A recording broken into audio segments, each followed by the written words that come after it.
Yes. Hello friends, कैसे हैं आप? आशा करता हूं आप अच्छे होंगे, आपके घर पर सब अच्छे होंगे। आज से हम लोग UP TGT PGT history and political science के क्लासेस स्टार्ट कर रहे हैं, जिसमें मैं सबसे पहले लेकर आया हूं मिडाइवल पीरियड हिस्ट्री का पार्ट लेकर आया हूं। मिडाइवल पीरियड मतलब मध्यकालीन इतिहास जो होता है, मैं उसे लेकर आ रहा हूँ आया हूँ। क्यों लेके आया हूं? सबसे पहला बात है कि जो एंशंट हिस्ट्री वो पूरा वास्ट है, उसे थोड़ा स्टडी मुझे भी करना होगा कि कौन से कंटेंट आ रहे हैं, कौन से कंटेंट नहीं आ रहे हैं। पूरा प्रीवियस ईयर देखना पड़ेगा। लेकिन जो ये वाला सेक्शन ये खास करके पूछ सकता है, और ये ओवरऑल मैंने प्रीवियस ईयर क्वेश्चंस देखा है।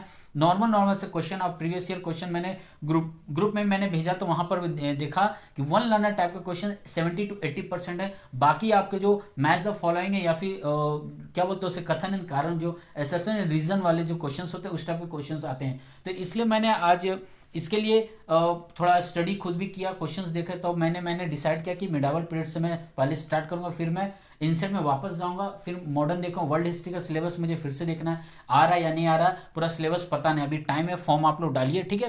तो चलिए हम लोग स्टार्ट करते हैं। तो मैं कुश कुमार स्वागत करता हूं आप लोगों का आप ही के इस यूट्यूब चैनल में, जिसका नाम है IQ अड्डा। तो आज का पहला टॉपिक मैंने लेके आया हूं आप लोगों के लिए, भारत पर विदेशी आक्रमण। मैंने ऐसे ग्रुप में बोला था आप लोगों को कि मैं दिल्ली सल्तनत को लेकर आऊंगा, दिल्ली डायनेस्टी को लेकर आऊंगा। लेकिन बात यहाँ पर, जब मैंने सिलेबस देखा और कंटेंट को मैंने देखा, तो एक टॉपिक मेरे दिमाग में आया कि जब भारत में जो आक्रमण करने वाले थे, या भारत में जो सल्तनत किंग जो थे, राजा लोग थे, मतलब जो शहंशाह सुल्तान बोले, वो लोग कौन थे, कब आए, कहाँ से आए। तो उससे रिलेटेड क्वेश्चन बनते हैं, टॉपिक भी है, चैप्टर भी है कि भारत में मुसलमानों का जो आक्रमण था, विदेशी आक्रमण था, वो कहाँ से हुआ था। तो अरबों का आक्रमण से स्टार्ट होता है वो। तो इसलिए भारत पे विदेशी आक्रमण का एक टर्म पढ़ना जरूरी था। तो इसलिए मैंने ये टर्म को ऐड किया, ये चैप्टर को ऐड किया। ये क्वेश्चंस आते भी हैं यहाँ से, मैं दिमाग से उड़ गया था, इसलिए मैंने दिल्ली सल्तनत के बारे में बता दिया था आप लोगों को। तो चलिए आज का सेशन स्टार्ट करता है।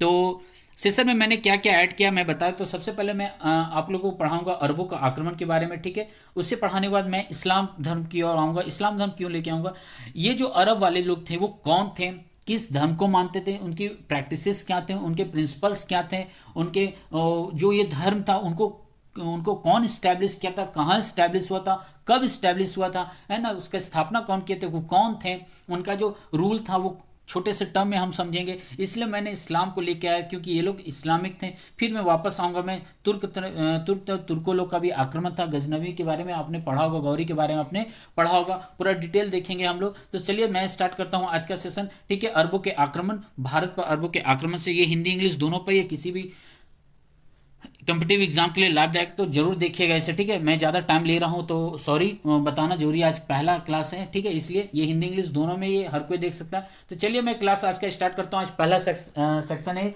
सेक्शन बोलता हूँ, सेशन है ये, ठीक है। कोई बात नहीं, हो जाता, मैं खुद नर्वस हूँ यहाँ पर। तो चलिए पहला टॉपिक है आज का, भारत पर अरबों का आक्रमण कौन थे, ये इसे हम लोग देखेंगे, जानेंगे, हिंदी इंग्लिश में दोनों में हर कोई देखेगा। एक और रिक्वेस्ट मैं करूंगा, इसे शेयर जरूर करिएगा वीडियो पसंद आए तो, और चैनल पर यदि आप नए हैं तो सब्सक्राइब करना ना भूलें, ठीक है। आज पहला दिन इसलिए लंबा मैं बोल रहा हूँ, फिर नहीं बोलूंगा, कम ही बोलूंगा, ठीक है। तो चलिए स्टार्ट करता हूं मैं, ठीक है। सबसे पहला पॉइंट आता है भारत में अरबों का आक्रमण। तो मैं स्टार्ट करता हूं, ठीक है। कहता है इस्लाम धर्म के अनुयायियों में भारत में सर्वप्रथम प्रवेश करने वाले अरबी थे। यदि कोई भारत में एक इस्लाम धर्म को यदि मानने वाले जो भी थे, तो भारत में जो प्रवेश करने वाले थे वो कौन थे, तो सबसे पहले वो अरबी थे, ठीक है।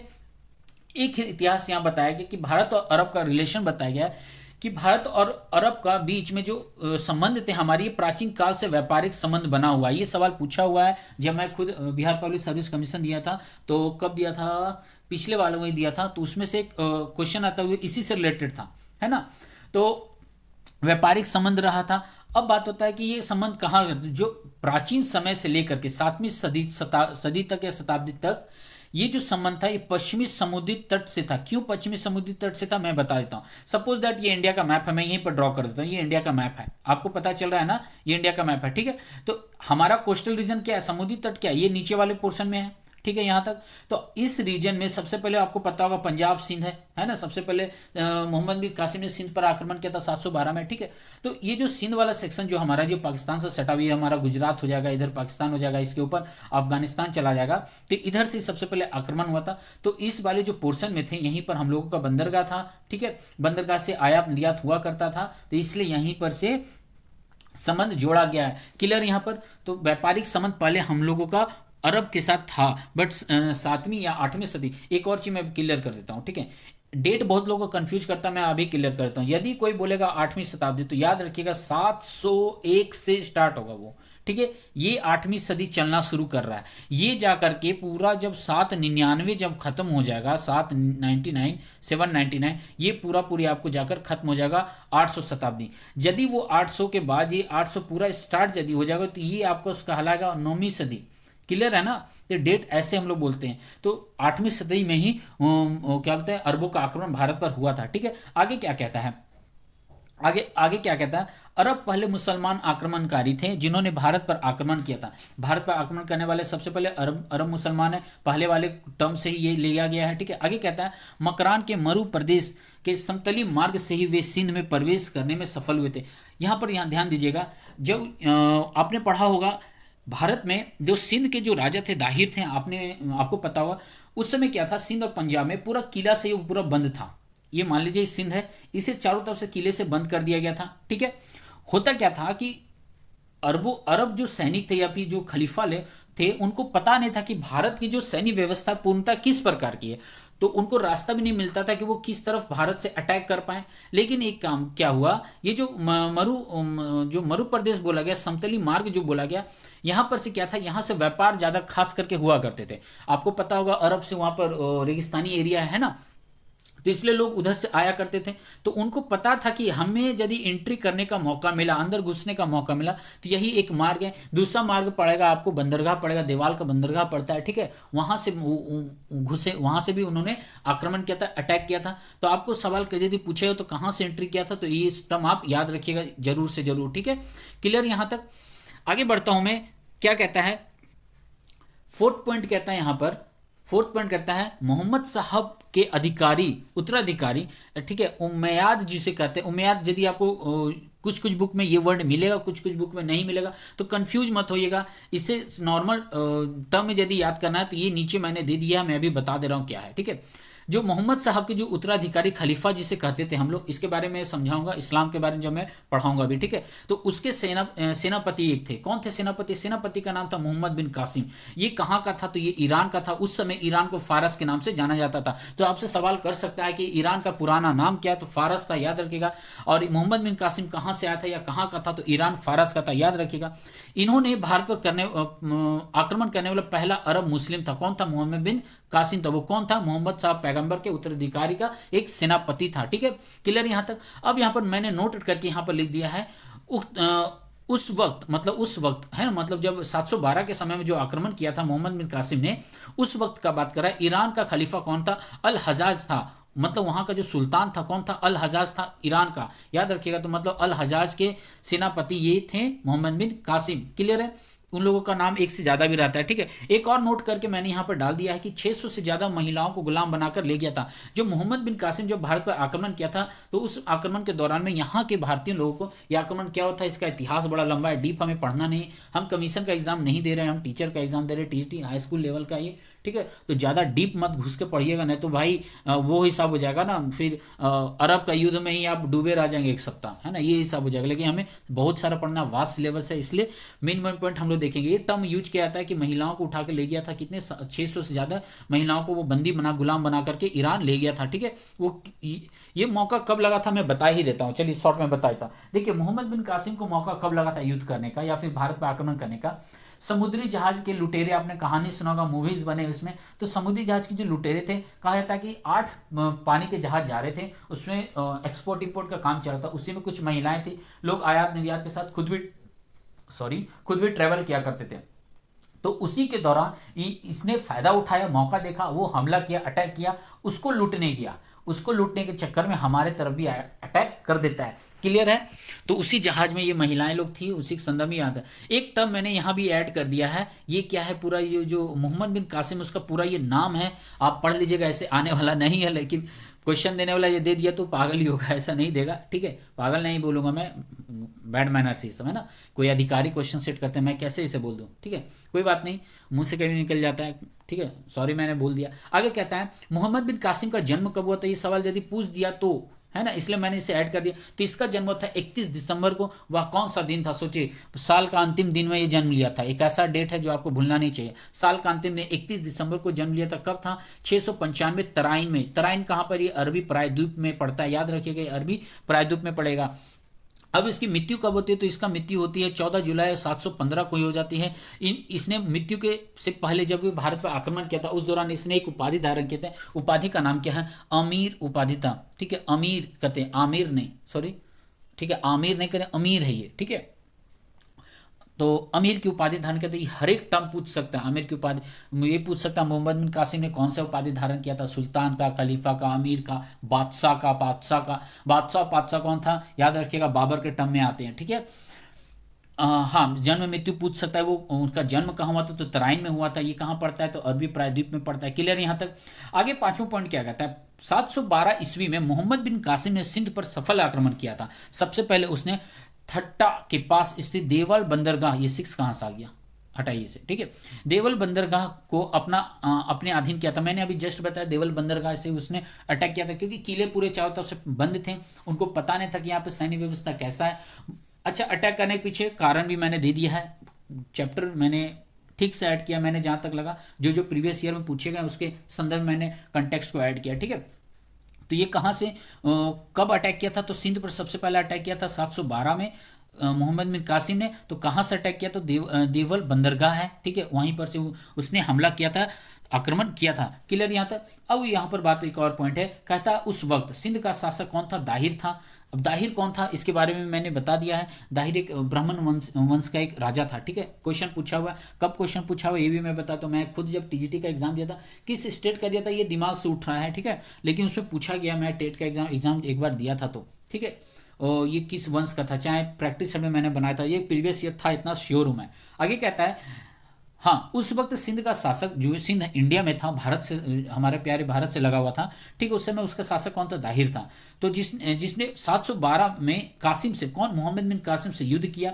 अब कौन सा युद्ध हुआ? तो रावर का युद्ध 712। ये भी पूछा हुआ सवाल है, याद रखिएगा। रेलवे में पूछा हुआ सवाल है, एसएससी में पूछा सवाल है, कमीशन में पूछा हुआ सवाल है, हर सवाल पूछा हुआ है। यहाँ पर मैंने प्रीवियस ईयर को जोड़ के यहाँ पर बनाया। ठीक है, तो दाहिर से लड़ाई किया था। उस समय उस युद्ध में दाहिर की मृत्यु होती है। एक दो बात और मैं बता देता हूँ, मैंने ऐड नहीं किया। दाहिर का उत्तराधिकारी था, उसका पुत्र था, 2 बेटे हुए थे, नाम मैं भूल रहा हूँ अभी फिलहाल। याद जब भी आएगा मैं बता दूंगा। ठीक है, प्रेशर में मैं भी कुछ कुछ भूल जा रहा हूँ, कोई बात नहीं, होता है। आगे कहता है, 7वां पॉइंट कहता है, अरबों के विरुद्ध भारतीयों की पराजय का कारण क्या था?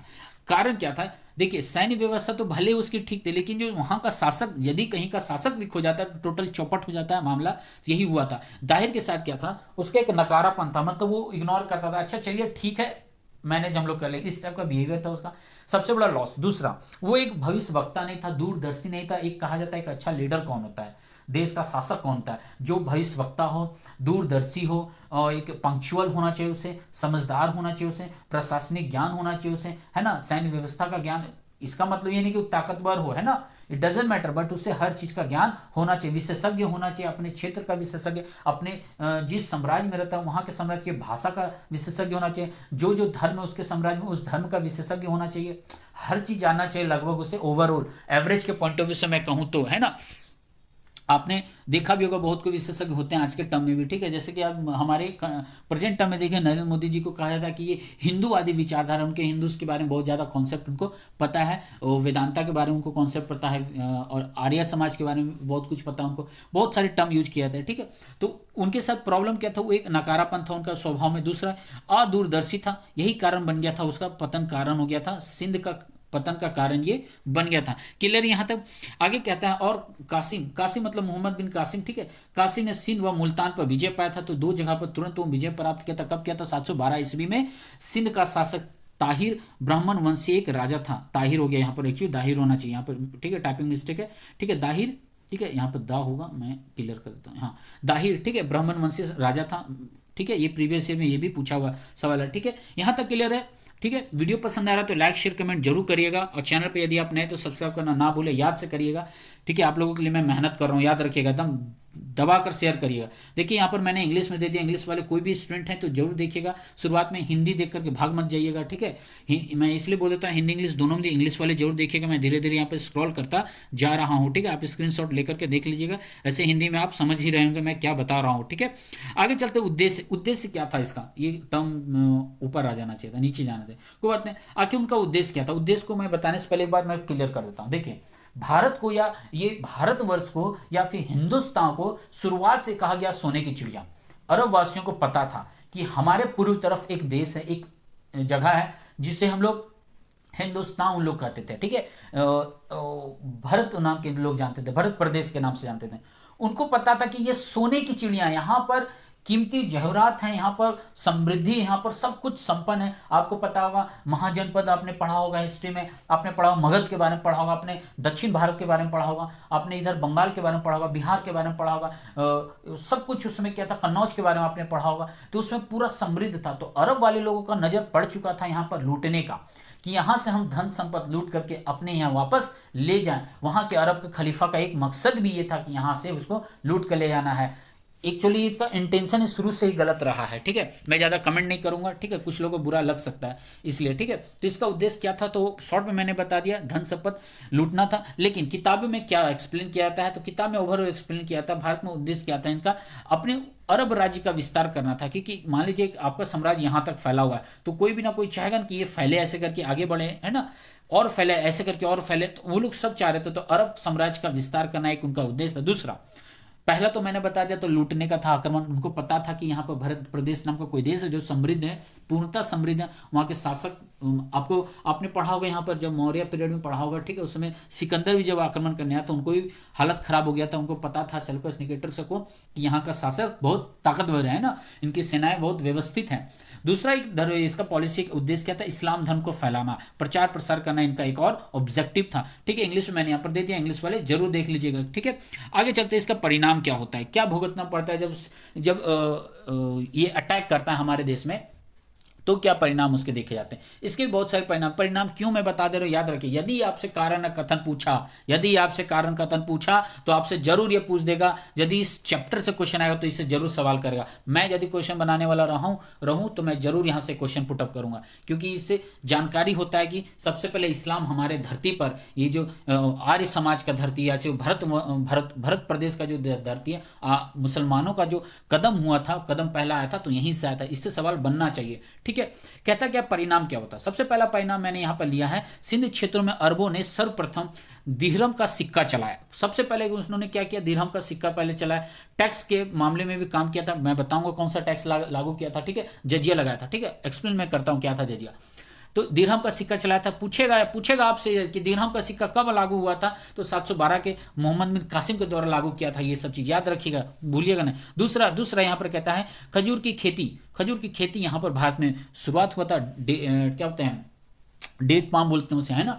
रेगिस्तान में ज्यादा होता है, उससे कम पानी में भी ये अच्छा हो जाता है। आगे कहता है ऊंट का पालन आरंभ हुआ था। पहले आपको पता होगा हमारे तरफ इस वाले रीजन में ऊंट का कहीं जिक्र नहीं मिलता है पुराने इतिहास में। हमें शेर का मिल जाएगा, गाय का मिल जाएगा, भेड़ का मिल जाएगा, बकरी का मिल जाएगा, कुत्ते का मिल जाएगा, है ना, हाथी का मिल जाएगा, लेकिन ऊंट का ज्यादा चर्चा नहीं मिलता। तो अरबों के द्वारा ही ऊंट को इधर फैलाया गया है। आगे कहता है अरबों ने चिकित्सा, दर्शन शास्त्र, नक्षत्र विज्ञान, गणित, शासन संबंधी शिक्षा भारतीयों से ली थी। याद रखिए, सबसे बड़ा पॉइंट व्यू है, अरबियों को उतना डिटेल नहीं पता था जितना यहां भारत से वो सीख कर गए हैं, ठीक है। याद रखिएगा इस बात को कि अरबों ने चिकित्सा, दर्शन शास्त्र, नक्षत्र विज्ञान, गणित, शासन संबंधी शिक्षा भारतीयों से ली थी। हम लोगों से सीखे ये लोग।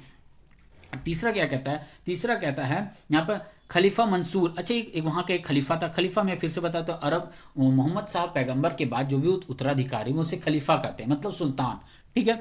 जो नए कैंडिडेट है वो याद रखिएगा। तो वहां पे मंसूर नाम के एक खलीफा था, मतलब सुल्तान था। कहता है के समय में, मतलब मंसूर के समय में अरब विद्वानों ने अपने साथ ब्रह्मगुप्त द्वारा रचित ब्रह्म सिद्धांत एवं खंड खाद्य को लेकर बगदाद गए। मतलब 2 ग्रंथ यहां से उठाकर वो लोग बगदाद ले गए। बगदाद का अरब में पड़ता है। अभी करंट अफेयर में यदि आप देखिए, बगदादी लोग हंगामा मचा कर रखते हैं अपने एरिया में, है ना।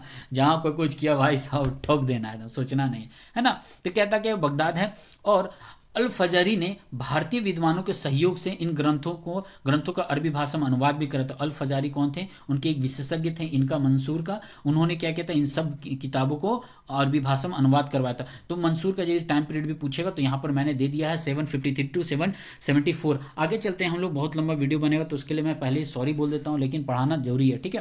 कहता है दूसरा एक और टर्म यहाँ पर है, क्या है, पंचतंत्र का अनुवाद। अरबी भाषा में पंचतंत्र का अनुवाद किया था अरबी भाषा में, उसे क्या नाम देते हैं? उसका नाम है क्या बोलते हैं, कलीला वादी मना, कलीला वादी मना, ऐसा प्रोनाउंसिएशन भूल जाता हूँ, ठीक है। याद रखिएगा पंचतंत्र का जो अनुवाद किया था अरबी भाषा में उसे, इसका जिक्र अलबरूनी भी ने भी किया है, ठीक है। याद रखिएगा अलबरूनी भी पंचतंत्र का जो अरबी भाषा में अनुवाद हुआ उसका जिक्र इन्होंने भी किया है। आगे कहता है परिणाम के रूप में, कहता है अरबों में दिरहम नामक सिक्के का प्रचलन हुआ, ये तो मैंने अभी बता ही दिया, ठीक है। दूसरा नेक्स्ट पॉइंट कहता है प्रथम बार सिंधु वासियों से जजिया कर अर्थात गैर धार्मिक कर 712 ईस्वी में मोहम्मद बिन कासिम द्वारा लगाया गया। अब ये जजिया कर क्या था? ये गैर धार्मिक कर था। मैं बता देता हूँ क्या था ये। जजिया कर एक ऐसा टैक्स था, यदि आपको इस्लामिक कंट्री में रहना है तो आपको टैक्स देना होगा, ठीक है। यदि आप गैर इस्लामिक है तो, ठीक है, टैक्स देना होगा। प्लस टैक्स देने के बाद ही आप वहां रह करके आप अपने धर्म को फॉलो कर सकते हैं, मान सकते हैं या उसका पूजा पाठ कर सकते हैं, अन्यथा बिना टैक्स के आप नहीं कर सकते। जजिया कर यही था। ऐसे मैंने नीचे लगा दिया है, टैक्स दे दिया नोट्स में, देख लीजिए। ये इंग्लिश में रिजल्टेंट मतलब परिणाम बता दिया मैंने, ठीक है। हाँ, जजिया कर यहाँ पर मैंने लगा दिया, आप इसे वीडियो पॉज करके जरूर देख लीजिएगा, मैंने ऐसे शॉर्ट में आपको बता दिया, क्लियर है। ये इंग्लिश में मैंने यहाँ पर दे दिया नोट करके, जजिया क्या था, जजिया टैक्सेशन क्या था, एक तरह का धार्मिक कर था, याद रखिएगा। जमीनी व्यवस्था नहीं था, भूमि कृषि टैक्स नहीं था, ये एक धार्मिक कर था, ठीक है। आगे चलते हैं हम लोग स्रोत क्यों जानेंगे। हमें कैसे पता चलता है कि अरबों का आक्रमण हमारे यहाँ हुआ है, कब हुआ है, कैसे हुआ, किसने किया है, इसके बारे में हम कैसे जानेंगे? तो इसके बारे में बताता है। सबसे पहले स्रोत हमें पता चलता है, अरबों के भारत आक्रमण के विषय में पर्याप्त सूचना 9वीं सदी के बिलादूरी की पुस्तक किताब फुतुल अल बल्दान, बिलादूरी लेखक हैं, उनकी किताब है किताब फुतुल अल बल्दान, किताब का नाम है, ये पूछ सकता है, पटांग सा नाम है, याद तो करना पड़ेगा भाई आपको। 9वीं सदी में उनके द्वारा जो लिखा गया था उससे हमें पता चलता है इसके बारे में कि अरबों का आक्रमण हुआ था। दूसरा टर्म यहाँ पर कहता है 1216 ईस्वी में लिखी गई पुस्तक चचनामा, जो फारसी भाषा में अरबी भाषा में से क्या थे, अरबी का फारसी भाषा, अच्छा, चचनामा क्या अरबी का फारसी भाषा है ये, ठीक है। अरब कोई लैंग्वेज होगा, कोई वर्ड होगा, उसका ये फारसी भाषा है। तो इसमें जो इसका भी चर्चा हुआ था, उसमें भी हमें पता चलता है कि यहाँ पर अरबों का आक्रमण हुआ था, क्लियर है, ठीक है। आगे चलता है। अच्छा, एक विवाद है यहाँ पर, एक विवाद क्या है, ये विवाद क्या है, ये कमीशन में पूछा गया क्वेश्चन है, मैंने इसलिए यहाँ पर लगा दिया है, आप लोग को जानकारी होना चाहिए। विवाद क्या है 711 712 का। देखिए, दो तरह के इतिहासकार हैं, स्कॉलर हैं। पहले स्कॉलर हैं, उनका नाम था बी डी महाजन। उनका कहना है कि 711 में मोहम्मद बिन कासिम ने भारत पर आक्रमण किया था। किनका क्या नाम है, आप नोटबुक रखिए पास में, लिखते रहिएगा इसको।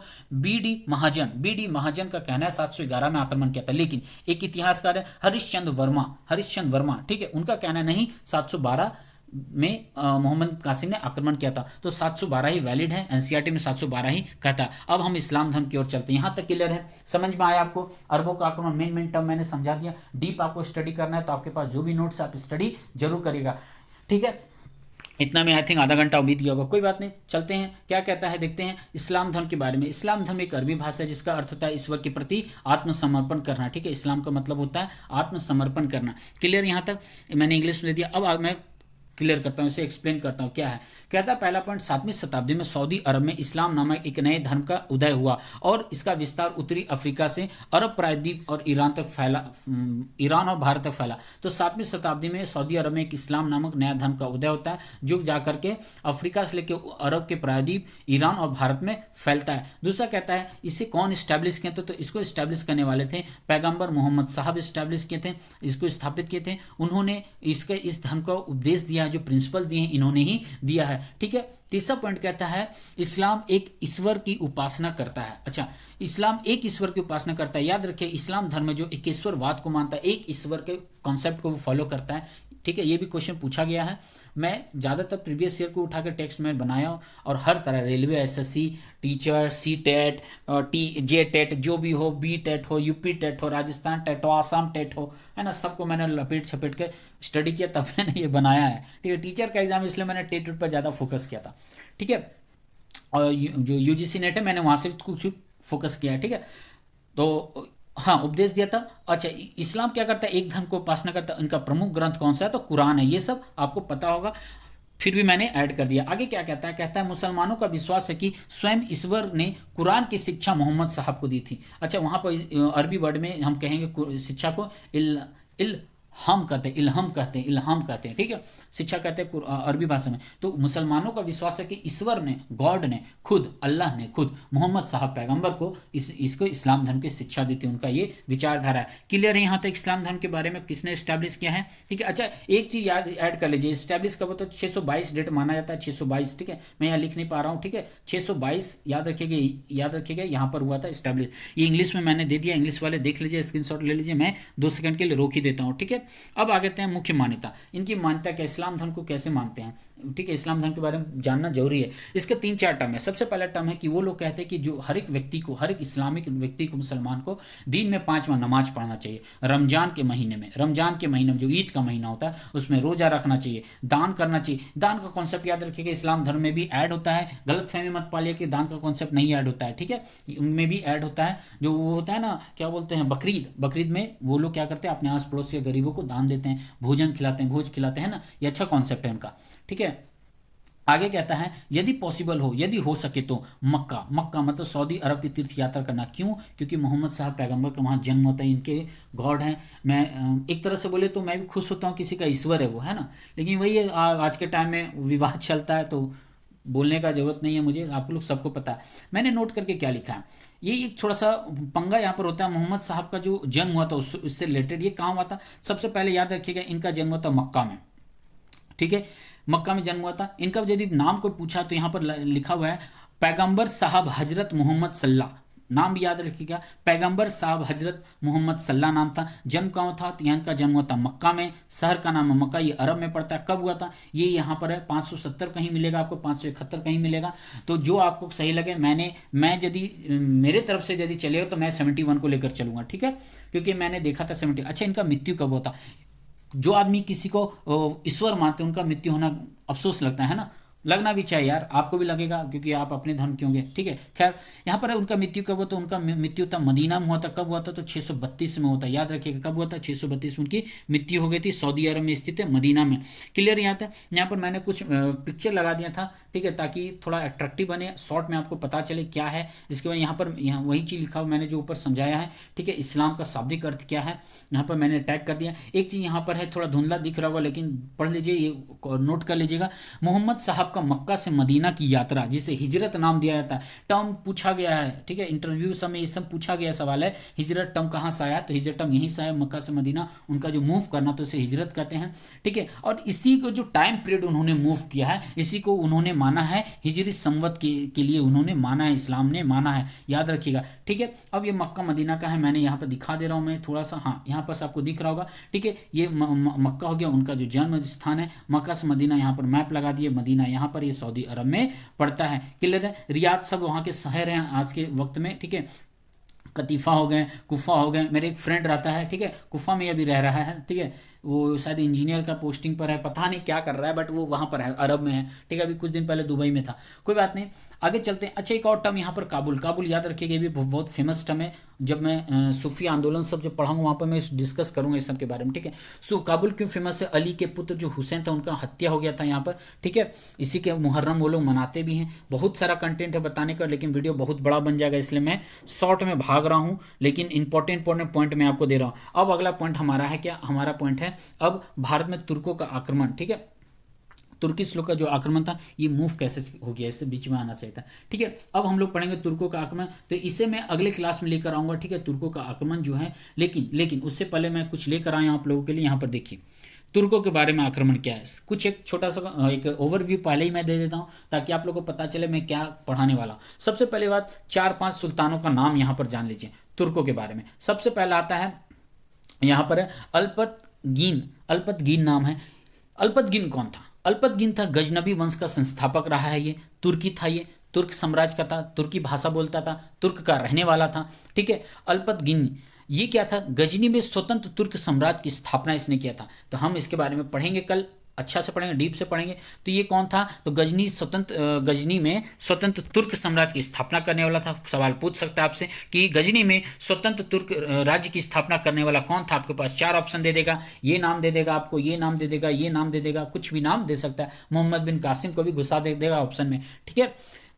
ठीक है। अब इसका एक कौन था? गुलाम था। गुलाम मतलब सेनापति था, ठीक है, और प्लस इसी का दामाद भी बन गया था। उसका नाम क्या था? उसका नाम था सुतुबगीन। सुतुबगीन नाम था। वो क्या क्या था देखिए, वास्तविक यदि कोई आक्रमण करने वाला था तुर्की तो यही था, सुतुबगीन था। उसने क्या था? भारत में सबसे पहला आक्रमण करने वाला तुर्की शासक था।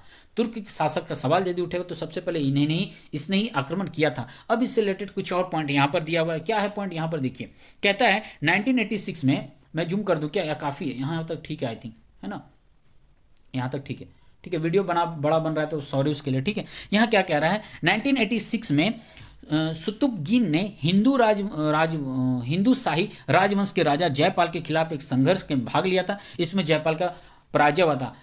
मतलब रावर का युद्ध नहीं, वो कौन सा युद्ध है, दिमाग से उठ रहा है, रावर का युद्ध तो उधर अलग है ना, शायद इसी में दिमाग से उठ रहा है। मैं कोई बात नहीं, कोई बात नहीं, कोई बात नहीं, आ जाएगा, रिमेंबर हो जाएगा। तो सबसे पहले इसने आक्रमण किया, तो सबसे पहले इसने आक्रमण किया था 1986 में आक्रमण किया था। एक बात मैं बोल दूं, यदि किसी को लगेगा कि डेट का या टाइम का यदि मैं आगे पीछे आपको मिल रहा है मेरे तरफ से, तो आप एक बार कमेंट बॉक्स में जरूर बताइएगा कि क्या है, क्या सही है, कैसा वीडियो है, सही है, गलत है। गलत तो नहीं होगा ठीक है, बड़ा है, छोटा है, स्पीड है, स्लो है, पिक्चर क्वालिटी का, एक बार कमेंट बॉक्स में जरूर बताइएगा, ठीक है। तो सबसे पहले इसने हिंदू राजवंशी शासक जयपाल के साथ युद्ध किया था, ठीक है। इसमें जयपाल का युद्ध हुआ था, मैं बता देता हूँ शॉर्ट में। जयपाल को संधि करना पड़ा था, संधि करके उसे 50 हाथी देना पड़ा था। इसे 50 हाथी बाद 10 लाख दिरहम उसे देना पड़ गया था, है ना। जान तो बचाना था उसे, नहीं तो वो मारा जाता, अपना जान बचाना था। एक टर्म में बता दूं, हिंदू शाही राजवंश कभी कभी आपको मिलेगा अफगानिस्तान का शासक जयपाल मिलेगा, या सॉरी, या फिर आपको पंजाब का शासक मिलेगा, दोनों टर्म मिलेगा आपको, ठीक है। इसके बाद पढ़ेंगे हम लोग महमूद गजनी के बारे में पढ़ेंगे। महमूद गजनी कौन था? ये सुल्तान था। अच्छा, महमूद गजनी ने एक बड़ा तगड़ा काम करके रख दिया था देखिए, मोहम्मद साहब पैगम्बर, जो अरब का कॉन्सेप्ट है, इस्लाम का कॉन्सेप्ट है कि वहाँ के जो सुल्तान होते, शासक, उन्हें हम लोग खलीफा कहते थे। लेकिन ये पहला ऐसा व्यक्ति था, पहला ऐसा शासक था, ये खलीफा टर्म को खत्म कर दिया। खत्म करके क्या करता है, समाप्त करके खुद को सुल्तान कहता है, खुद को सुल्तान का उपाधि धारण कर लेता है। पहला शासक है जो खलीफा को हटाकर सुल्तान को उपाधि था, तो महमूद गजनी था। ये कौन था? ये यामिनी वंश का था, ये उसका यामिनी वंश का एक बड़ा पुत्र था, याद रखिए, ठीक है। इसने भारत पर 17 बार आक्रमण किया, मैंने लिस्ट नीचे वो भी दे दिया है, जरूर देख लीजिए, ठीक है। सोमनाथ का मंदिर पर कब अटैक किया था, आक्रमण किया था, ये सवाल पूछा गया। ये तो रेलवे का फेवरेट क्वेश्चन है, एसएससी रेलवे का फेवरेट है, मतलब दिल में उसके दिमाग में है, ठीक है। पूछता है, पता नहीं क्या करेगा, गंधा के रख दिया इन लोग, है ना, कचड़ा कर दिया ठीक है। फिर उसके बाद हम लोग पढ़ेंगे शहाबुद्दीन मोहम्मद गौरी के बारे में पढ़ेंगे, जिसे मोहम्मद गौरी शॉर्ट में सबको जानते हैं, ठीक है। इसके बारे में पढ़ेंगे। ये भारत में तुर्की राज का वास्तविक संस्थापक कहा जाता है इसे, ठीक है। पहले तो लोग आए थे, युद्ध किए, लूटे खसोटे, चल दिए, लेकिन यहाँ पर रुका कौन? रुका कौन यहाँ पर? तो यहाँ पर मोहम्मद गौरी रुका था, ठीक है, याद रखिएगा, क्लियर है। भारत में मुस्लिम साम्राज्य का वास्तविक संस्थापक इसे बुलाया था। मैं सब कुछ पढ़ाऊंगा, ये 3 आक्रमण याद रखिए, कर लीजिए। फिर मोहम्मद गौरी के बारे में हम पढ़ेंगे, उसी के दास लोग आए थे, गुलाम वंश, और जो दिल्ली सल्तनत स्टैब्लिश होता है, क्लियर है। आगे चलता हूं मैं, इसके जो 17 बार जो आक्रमण किया था मैंने वो लगा दिया, यहाँ पर देख लीजिए। मैं बाकी कल लेकर आऊंगा, बहुत ज़्यादा वीडियो बन जाएगा, लोग बोरिंग महसूस करने लगते हैं, ठीक है। कोई बात नहीं, आपको पेशेंस रखना पड़ेगा, ठीक है। देखिए क्या है, महमूद गजनी ने भारत पर 17 बार आक्रमण किया था। ये सारा लिस्ट है, कब आक्रमण किया था, ये सारा डेट है इधर बीच वाले टर्म में। कहाँ आक्रमण किया था ये यहाँ पर दिया हुआ है, कहाँ कहाँ दिया हुआ है। उस समय जब आक्रमण किया था जिस प्रदेश में था, उस प्रदेश का शासक कौन कौन था, ये सारा लिस्ट दे दिया है मैंने। आप इसे स्क्रीनशॉट ले लीजिएगा या फिर आप नोटबुक में लिख लीजिएगा इकट्ठा, आपको कहीं ना कहीं मिल ही जाएगा, लेकिन फिर भी मैंने लगा दिया। मैं इसे जूम आउट कर दूँ तो यहाँ पर आपको आएगा। अब इसमें यदि मैं बोलूँ प्रीवियस ईयर का सवाल यदि मैं ऐड करूँ, तो प्रीवियस ईयर का सवाल देखिए कहाँ कहाँ से पूछा गया है। प्रीवियस ईयर पूछा गया, सबसे पहले 17 में पूछा गया, सिंध जाट का आक्रमण पूछा गया, सोमनाथ मंदिर का पूछा गया है, कश्मीर का पूछा गया है, यहाँ पर थानेसर का पूछा गया सवाल है, राजा राम के बारे में थानेसर से सवाल पूछा गया है, ठीक है। कश्मीर के बारे में मुझे पता नहीं है। मथुरा कन्नौज के बारे में पूछा गया सवाल है, यहाँ पर उसने जो आक्रमण किया था प्रतिहार राजपाल, आपको पढ़ा होगा आपने, तो ये आपको याद होगा, ये भी प्रीवियस ईयर में पूछा गया है। तो ये चार्ट कितना इंपॉर्टेंट है जान लीजिए, ठीक है। पेशावर के बारे में पूछा है, देख लीजिए यहाँ पर पेशावर के बारे में पूछा गया सवाल है, ठीक है। राजा आनंद पाल आपने पढ़ा होगा, इसके समय में पूछा गया है, क्या क्या वो आता था एक्चुअली, पता है उसको ऐसा लगता था कि वो एक बार लूटा, दोबारा जब आता था उसको महसूस होता था मैंने कुछ लूटा ही नहीं है। इतना ज़्यादा समृद्ध था भारत, इतना ज़्यादा संपन्न था, उसे महसूस होता था अभी तक मैंने यहाँ पर जीरो लेकर गया हूँ, मैं एक पैसा नहीं लेके गया। फिर लूट के जाता था, फिर आता था, फिर उसे महसूस होता था अभी और फैलाना था, तो वो लूट लूट के जाता था। ठीक है, सिर्फ वो लूटने के लिए आता था और अरब कंट्री में जाकर थोपता था, वहाँ रखता था, सेव करता चलता था। क्या मैं बोलूँ, राजा महाराजा लोग का अलग हिसाब है। ठीक है, यहाँ से पहला वाला, अच्छा कभी कभी आपको कंफ्यूज होगा डेट याद करने का, तो याद रखिए मैंने सबसे पहले शॉर्ट बनाया, मैं ट्रिक भी दे दूंगा बीच बीच में। ठीक है, मैंने इसे याद किया है, हजार है यहाँ पर, यहाँ पंजाब, मैंने इसे याद किया हजार पंज, हजार पंज। ठीक है, हजार हजार हजार पंज, पंज के नाम से मैंने इसे याद किया है। ठीक है, हजार पंज।